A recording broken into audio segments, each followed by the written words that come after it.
चलिए आगे बढ़ेंगे और इसी बीच हम आपको सीधे लिए चलते हैं राजधानी जयपुर, जहां पर भाजपा का प्रतिनिधिमंडल राज्यपाल से मिलने के लिए आज मिलेगा और ये सीधी तस्वीरें हैं। उससे पहले की तस्वीरें, राज्यपाल से आज मुलाकात। भारतीय जनता पार्टी के प्रतिनिधिमंडल की प्रदेशाध्यक्ष सतीश पूनिया के नेतृत्व में ये प्रतिनिधिमंडल राज्यपाल को तमाम तथ्यों से अवगत करवाएगा। साथ ही मांग करेगा कि आखिरकार इस करौली हिंसा मामले को लेकर के जो रिपोर्ट है वो केंद्र को भेजी जाए, जो तमाम अब तक की जांच रिपोर्ट है वो केंद्र सरकार को भेजी जाए। इस मामले पर लगातार शुरू से ही आक्रामक रवैया भारतीय जनता पार्टी का देखने को मिला है और इसी बीच ये सीधी तस्वीरें हम आपको दिखा रहे हैं, जहां पर बीच में प्रदेशाध्यक्ष सतीश पूनिया, उनके दूसरी तरफ उपनेता प्रतिपक्ष राजेंद्र राठौड़ और बाकी के तमाम नेताओं की मौजूदगी यहाँ पर। ओम माथुर यहाँ पर पहुंचे हुए हैं। ज्यादा जानकारी के साथ हमारे सहयोगी बाबूलाल धायल हमारे साथ जुड़ चुके हैं। बाबूलाल, आज राज्यपाल से मुलाकात करेगा भाजपा का प्रतिनिधिमंडल, क्या कुछ जानकारी है? बीजेपी के तमाम जो बड़े नेता हैं, जाने वाला है गवर्नर के पास में, वो बीजेपी कार्यालय में आ गए हैं अधिकांश नेता और यहाँ से सीधे रवाना हो रहे हैं। आप देख रहे हैं कि आपको ओम प्रकाश माथुर जो कि बीजेपी के वरिष्ठ नेता हैं, प्रदेश अध्यक्ष सतीश पूनिया, राजेंद्र राठौड़, सुखबीर सिंह जौनपुरिया, जसकौर मीना और करौली धौलपुर के सांसद मनोज राजौरिया हैं। इसके अलावा जो भरतपुर के सांसद है वो आपको यहाँ पर फ्रेम में दिख रहे होंगे। तमाम जो नेता हैं वो अब यहाँ से गवर्नर हाउस के लिए रवाना होंगे। किरोड़ीलाल मीणा भी यहाँ पहुँच गए हैं राज्यसभा के सांसद। अब यहाँ से ये तमाम जो नेता हैं वो गवर्नर के पास जाएंगे और बहुत दिनों बाद में बीजेपी कार्यालय में नजर आए आज किरोड़ीलाल मीणा। और इस वक्त सारे जो नेता हैं बैठ करके और बात करेंगे कि गवर्नर से किस तरह की बातें करनी है। वो जो बिंदु जिनको लेकर के बीजेपी को आपत्ति है कि राज्य सरकार उन पर दंगों के आरोप लगाती है और हमेशा से उन पर हमलावर रहती है कि बीजेपी जो है प्रदेश की शांति व्यवस्था खराब करती है, और इसलिए आज राज्यपाल को जाकर जो वहाँ के हालात हैं और जो टीम वहाँ जाकर के आई थी उसकी जो रिपोर्ट है वो गवर्नर को भी देंगे और उनसे ये आग्रह किया जाएगा कि वो ये रिपोर्ट केंद्र को भेजें और राज्य सरकार को निर्देश देने की भी मांग करेंगे बीजेपी के नेता कि वो राज्य सरकार से कहे कि वहाँ पर हालात सामान्य करने की दिशा में सरकार को कदम उठाने होंगे। अभी जो स्थितियां हैं वो बीजेपी नेताओं के मुताबिक ठीक नहीं है, तनाव बरकरार है और जिन लोगों के साथ में नाइंसाफी, उन्हें अभी न्याय मिलना बहुत मुश्किल हो रहा है और निर्दोष लोगों को फंसाया जा रहा है। बीजेपी का यह आरोप है। आज ही जो बीजेपी के तमाम बड़े नेता आपको दिख रहे हैं तो ये एक राय होकर यहाँ से जाएंगे और गवर्नर के सामने किन किन बिंदुओं पर बात करनी है वो करने की कोशिश करेंगे। तो बीजेपी जो तजुर्बे वाले नेता हैं, जो संघर्ष करते हैं धरातल पर, वो भी यहाँ पर हैं। किरोड़ीलाल मीणा वहाँ जाके आए हैं, राजेंद्र राठौड़ वहाँ पर जाकर के आए हैं और जो डेलीगेशन में जो दूसरे मेंबर थे पार्टी के वो वहाँ पर जाकर के आए हैं। तो सारे के सारे जो नेता हैं वो करौली के हालात से गवर्नर को रूबरू कराएंगे और जिन जिन बिंदुओं की उनको जानकारी देनी है उनकी वो जानकारी दे करके और केंद्र के हस्तक्षेप की भी मांग करेंगे। लेकिन ये प्रतिनिधिमंडल का राज्यपाल के साथ मुलाकात, बाबूलाल, इसके राजनीतिक मायने क्या हैं?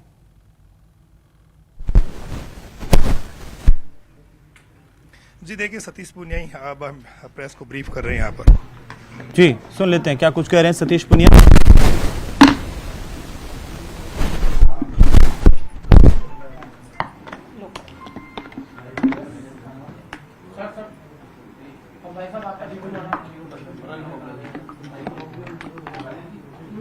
पूनिया साहब,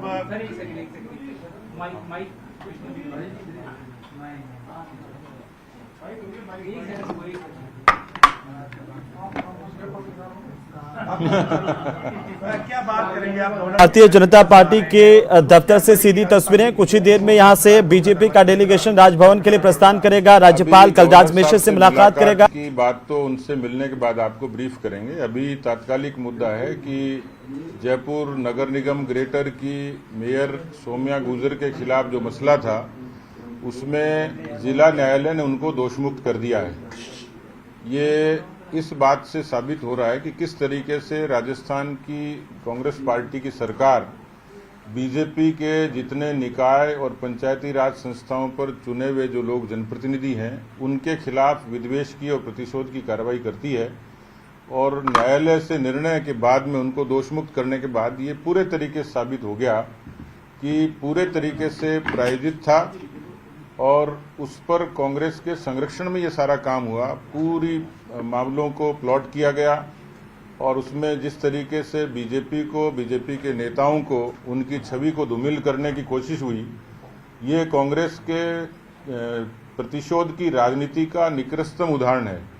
और इसलिए प्रदेश के अनेक हिस्सों में भी, वहाँ जहाँ हमारे पंचायत समिति के प्रधान हैं, नगर पालिकाओं के चेयरमैन हैं, उनके खिलाफ भी इसी तरीके से वो प्रतिशोध की कार्रवाई करते हैं। लेकिन जो आज न्याय मिला है, मैं न्यायपालिका के निर्णय का सम्मान भी करता हूँ और जनता ने इस चीज को नजदीक से देखा है। इसलिए मुझे लगता है कि अब प्रतिशोध की राजनीति कांग्रेस पार्टी की लंबी चलेगी नहीं। अभी गवर्नर के पास जा रहे हैं, बात क्या करें, किन मुद्दों पर आप चर्चा करने जा रहे हैं गवर्नर?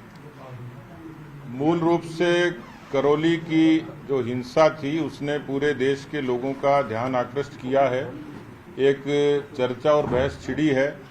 जिस तरीके से करौली की घटना में साक्ष्य सामने आए हैं उसमें सरकार की बदनीयती, सरकार का संरक्षण और पुलिस की लापरवाही ये सब उजागर हो गई है। इसलिए हमारा विपक्ष के नाते भी और एक सामाजिक व्यक्ति के नाते भी धर्म है कि हम बहुसंख्यक लोगों को इस तरीके से पीड़ित और प्रताड़ित होने के लिए छोड़ नहीं सकते हैं। हमारे प्रतिनिधि मंडल ने, पार्टी के सभी जनप्रतिनिधियों ने उनकी सुध-बुध भी ली है।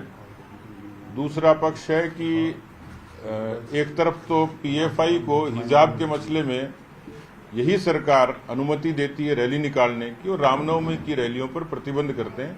9 जिलों से भी ज्यादा 144 को इम्पोज करना, ये अपने आप में सरकार की एक तरीके की तुष्टीकरण की नीति को प्रमाणित करता है। तो दूसरा पक्ष ये है, इसको सरकार ने लोगों की आवाज को दबाने के लिए 107, 116 के जो नोटिस दिए, जिसके कारण पूरे प्रदेश भर के कार्यकर्ताओं में आक्रोश था। तीसरा पक्ष ये है कि हमारे उदयपुर संभाग में 1 महीने में 3 कार्यकर्ताओं की लगातार हत्याएं हुई। हमारी पार्टी के नेता प्रतिपक्ष अभी पिछले दिनों निम्बाड़ा विधानसभा के क्षेत्र में गए। 10,000 से भी ज्यादा लोग उस हमारे जो कार्यकर्ता था उसकी शव यात्रा में थे। उन्होंने एक आक्रोश जताया, लेकिन उसकी हत्या से लेकर तमाम जो बाकी 2 कार्यकर्ता थे, इसी तरीके से राजनीतिक प्रतिशोध के कारण उनकी हत्याएं हुई। सीधे सीधे कांग्रेस पार्टी के लोगों का संरक्षण उनको था। तो प्रदेश में जो राजनीतिक प्रताड़ना का काम कांग्रेस पार्टी कर रही है उसको भी हम लोग महामहिम राज्यपाल महोदय के संज्ञान में लाएंगे। हमारा प्रतिनिधि मंडल अभी मिलेगा और आपको बाकी विस्तार से जानकारी उसके बाद। आपकी शोभा यात्रा निकली थी, सभी लोगों ने, भाजपा कार्यकर्ताओं ने, उनमें सबसे खास बात है अल्पसंख्यक मोर्चा के कार्यकर्ताओं ने पुष्पवर्षा की थी। उनमें भी आपके जो अल्पसंख्यक मोर्चा के महामंत्री है उनकी फोटो मुख्यमंत्री के ट्विटर हैंडल पे पुष्पवर्षा। अच्छी बात है, क्योंकि यदि ये तो कांग्रेस का नजरिया है तुष्टीकरण से देखने का और इस तरीके से जाति, पंथ, मजहब और भाषा में बांटने का। भारतीय जनता पार्टी और भारतीय जनता पार्टी के नेता जब सबका साथ, सबका विकास, सबका विश्वास और सबके प्रयास की बात माननीय प्रधानमंत्री जी कहते हैं, तो व्यवहारिक रूप से उन्होंने जितनी नीतियां लागू की वो किसी धर्म और पंथ और मजहब के लिए नहीं, देश के समग्र लोगों के लिए थी। ये तो कांग्रेस ने पिछले सालों में 70 साल की राजनीति में जो जाति, पंथ और वोट बैंक की राजनीति की, उसी का नतीजा था। तो ये पक्ष है कि भाजपा की नीतियों से जो समुदाय हैं, जिसमें मुस्लिम समुदाय भी शामिल है, उससे इनकार नहीं कर सकता। इसलिए रामनवमी का जुलूस निकलता है और मुस्लिम उस पर पुष्प वर्षा करता है, तो ये अपवाद नहीं है, ये उनकी देश के प्रति, राष्ट्रवाद के प्रति, नीतियों के प्रति आसक्ति है। धन्यवाद।